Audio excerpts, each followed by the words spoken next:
जे थांनाय 10 बोसोर जोङो एमएलए महरै बिजाथि मोनदोंमोन मानगोनां भबेस कलिता सार बिथांखौ दा बिथांनि जिथु मावनाय दांनाय नि जिहेतु जोङो जेबो माने बिहोमा मोनाखै गरेस्वर हिसाबै बिथांनि जेबो गायसननाय खाम्फा जों नुनो मोनाखै बा जेबो जोङो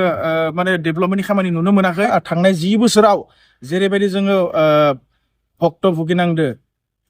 थिग बेबायदिनो जोङो सेम कन्डिशन जोङो मानगोनां भेक्टर कुमार दास बर'खौ जुदि जोङो भेक्टर कुमार दास बिथांखौ जुदि जोङो देरहा होयोब्ला सेम कन्डिशन थांनाय 10 बोसोरनि एमएलए भबेस कलिताखौ जों लोगो हमनो थांबा जेरैबायदि सेला बेलाफोरखौ लोगो हमनानै जों लोगो हमनो गोनां जायो थिग बिदिनो सेम कन्डिशन जोंनि गरेस्वर 44 नं गरेस्वर एलएसि आवबो थिग बेबायदिनो महर लागोन फैबाय थानाय जोंनि नैबे बिधानसभा बिसायख'थियाव जोंनि इउपिपिएल दोलोनिनो मानगोनां पबित्र कुमार बर' सार बिथांखौ हाइस्ट मार्जिनाव भट होनानै देरहासार होयो दायो नैबे समाव इलेक्शननि बोथोर जा बे लेखायै आङो जोंनि गरेस्वर 44 नं गरेस्वर एलएसिनि जानानै आङो नैबे खोथाखौ आं फोरमायनो सानदों जे थांनाय 10 बोसोर जोङो एमएलए महरै बिजाथि मोनदोंमोन मानगोनां भबेस कलिता सार बिथांखौ दा बिथांनि जिथु मावनाय दांनाय नि जिहेतु जोङो जेबो माने बिहोमा मोनाखै गरेस्वर हिसाबै बिथांनि जेबो गायसननाय खाम्फा जों नुनो मोनाखै बरन्स जोङो बिथांखौ जिबायदि जों साननानै भट होनानै जों बिथांखौ जों देरहा होदोंमोन जोङो बिनि लेखायै जोङो जेबो माने बा जेबो जोङो माने डेभेलपमेन्टनि खामानि नुनो मोनाखै थांनाय 10 बोसोराव जेरैबायदि जोङो भक्त भुगिनांदो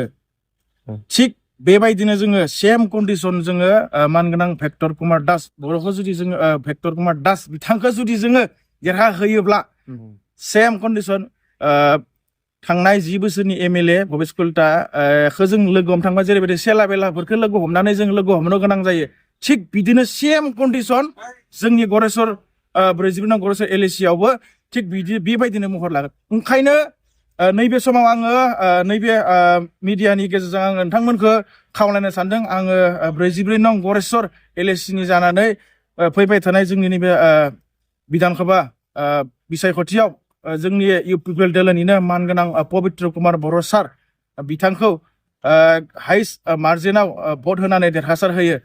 नैबे समाव भेक्टर दास बिथांखौ जुदि जों देरहा होयोब्ला बिथाङा तामुलपुर टु दिसपुर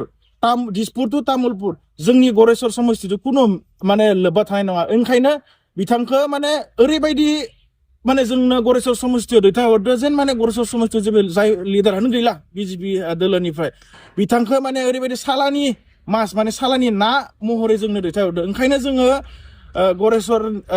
एलएसिनि रायजो नोंथांमोना साग्रिद जानांगौ जोङो भेक्टर कुमार दास बिथांखौ जोंनो नाङा जोंनो जायगानिनो बिजाथि मानगोनां पबित्र कुमार बर' सार बिथांखौ हाजार भट होनानै जों हाजार मार्जिनाव जों भट होनानै देरहासारनो थाखाय आङो नैबे मिडियानि चेनेलजों आङो गुरै खावलायहरनाय जाबाय।